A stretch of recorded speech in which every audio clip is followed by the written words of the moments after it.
Hey everybody, it's Mary Gardner. How are you? So excited today. We are going to talk about first impressions and how important it is. Did you know that it only takes a couple of seconds to create a first impression? But if you make a bad one, it takes 5 hours to overcome it. So today, my amazing partner, Aunt Paula, and I are going to talk about first impressions. Paula, good to see you. How are you doing today? Hey, Mary. Hi, everybody. I'm doing great. Your I hope first I impression just is made, amazing. sorry, Mary. I hope I just made a great first impression. You did. Of course, you always do. All right, so we're going to talk about 3 areas today to really help the people and the viewers understand how important it actually is to create an impression that they want. As we know, perception is reality. And so we're going to talk about 3 areas today. The first is your LinkedIn profile. The second is your resume. And the third is your physical first impression when you walk in for an interview. So, what do you believe that people need to know about their LinkedIn profile? Aunt Paula, what is your opinion and what is your advice about the LinkedIn profile? Be active in your LinkedIn profile. Have a picture in your LinkedIn profile that is your best you, that creates a good first impression. There are still people who are not doing pictures, and they're eventually going to see you. Remember that. And by putting in a picture of the best one that you think says who you are, you're sending out your first impression, and you're also saying whether or not you complete things. I love that. Is there a picture behind your picture, that says something about perhaps your work or about a hobby or something like that, that gives them another kind of a picture of who you are? And then it depends how many people are you linked in with. If you've only got 10, that's an issue. If you've got 500 plus, Yeah, come on, people, let's connect. Exactly. Let's get connected. It's called LinkedIn for a reason.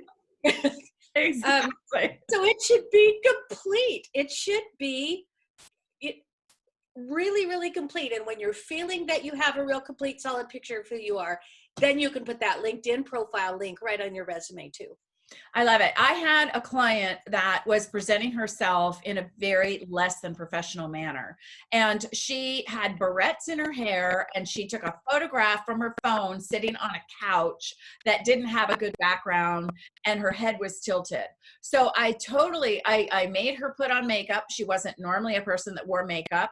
Took the barrettes out of her hair, made her have like a little curl, little professional look to her thing, and do a solid background. And the picture presented was so much more professional. And then in addition, the banner is really important. And a lot of people just leave that blue banner there, and it's very stark. And so you can go and get a banner made.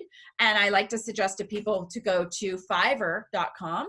And it's online graphic artists and designers that can help you do a banner for really, really affordable. And again, what you said is to do something that reflects you, your personality, and what also you bring to the table. Sometimes people will put up their hobby up there. I live on the Pacific Northwest, here in Oregon, and people are going to put pictures of Mount Hood and them climbing Mount Hood or kayaking or Portland is like a platinum bike town. And so it's real important that people understand, who you are. I mean, I live in a state where the motto for my city is keep Portland weird. Yeah, so you want to be sure of your brand and then market that. I love it. I love it. All right, that's good. All right, we're going to transition over to first impression on your resume. What would be 2 or 3 quick top tips that you would give to a person regarding their resume? I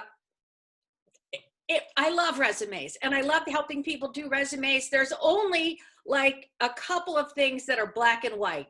One, black and white. Your contact information is at the top, and it's going to be on an 8.5 by 11. Everything else is gray. Everything else. There are a lot of right ways to do your resume, but up there at the top in your contact information, do they really need to have your street address and apartment number? No, they don't.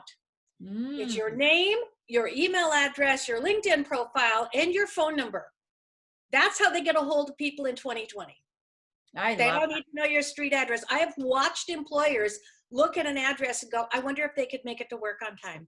Not the employer's business. It's your business. It's your own business, how you market yourself. And if you think you can get to work on time, that's your thing. I love it. So, yeah.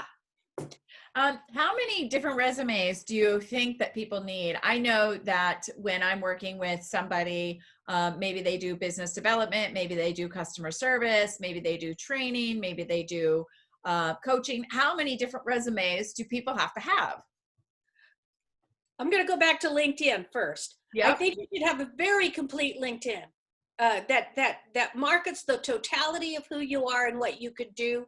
And then when you put your LinkedIn profile on your resume, then they have another way of seeing more of you. I want to say multiple resumes, and I don't want to put a number on it. The reason is every human resources department that sends out a position description has sent it out for a reason. They're saying, we want this person to apply. And if I send in my resume from the last job I applied for, it's not going to match this one. It's going to match the last one and only the last one. So you got to be ready to tweak it up every single time. Sorry, it's a lot of work looking for work. It's a full-time job. Absolutely. I love all your tips, Aunt Paula. All right, we're going to move on to the third. First impression in person. When you walk in a room, that is one of the most important things. People are watching you, and within that first impression, they're able to determine so many things about you, like 89%. They can read you. Your body language is giving away all sorts of things. Your attitude, your confidence, how you're feeling that day. If you are excited about the job, if you're not excited about the job, if you it's your socioeconomic status, your age, your sexual orientation, so many things that you're giving out just by walking in. So they're looking at your clothes, they're looking at your body language and how you stand, they're looking at your eye contact, and they're looking at your countenance, your face, and the energy that you give. So all of these things combined, Aunt Paula, what do you recommend a person do on their first impression? How do they control it? How can they make it really positive? I love this. When I'm interviewing at a new place, I find out as much as I can about the place before I go. And this is another place where LinkedIn is your friend. Start reading the profiles of the people who work there. Start looking at their pictures. How are they dressed? Go to the website of the new employer and start doing research there. How are the people in the videos dressed? What is the uniform? And I use the term loosely because there's a lot of dress casual out there, but what is the uniform for that employer? So honor the occasion by doing your homework and seeing what is the appropriate thing to wear. And always, if you can, dress one step above. I love that. Like if it's dress casual, go one step above. Maybe you throw a tie on it. Because what you're doing when you walk into an interview is saying, this is important to me. And I am going to honor this occasion because I know you can choose anyone you want. And looks is part of it. I love that. I definitely do. And when you go shopping, you want to be able to feel good when you walk in that room. So I always say, pick out your best colors, do something that makes you feel really good, all over and all under, so really make time and dedicate yourself to giving yourself that first, that best foot forward. I think also hair, makeup, glasses, all those things matter. Those accessories matter. They're a very affordable way to change your look and to give you a little pizzazz. You want to be able to stand out. You don't want to blend in. You want to stand out. So get your friends, your family, people to participate in what looks good on you. And then if you feel good in it, you're going to look good and people are going to enjoy being around you. Yeah, you've got to invest in yourself before an employer is going to invest in you. That's right. I love it. Let me take a quick minute to also talk about how you exchange energy and information to the people. Those first couple of minutes when you are doing small talk, super important. There's got to be a good energy exchange. And when you walk in, to be able to be gracious and to be able to go and shake the hand of the person or the people that you're interviewing with, be able to connect with them right in the eye, to look at them and say, hi, I'm Mary. How are you? It's nice to meet you. And to give them that space where they can say it back to you and actually you share a quick minute. That sharing of a quick minute is going to relay to them the feeling that you have confidence and they're thinking to themselves, could I see this person in our company? Are they going to fit? And if you come with this amazing positivity instead of like, hello, hi, how are you? It's good to see you.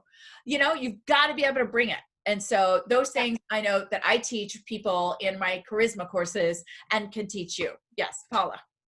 Everything about that first 60 seconds is saying to the employer or the interview panel or human resources, who is this person and how do they fit in with what we've got going on? And you are 100% correct. If you go make eye contact with them, and I understand too that there are some cultures where that is very difficult. And so if that's true, Mary and I will work with you to get comfortable.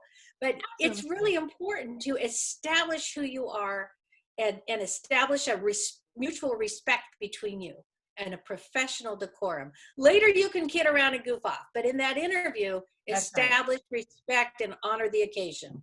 I love it. I love it. All right. Well, these are just a couple of quick tips that we have for you today. And we would love an opportunity to work with you. So message us and let us know if we can support and help you on your job transition or in your new life. And say goodbye to Aunt Paula until you see us again. Bye, Mary. Bye.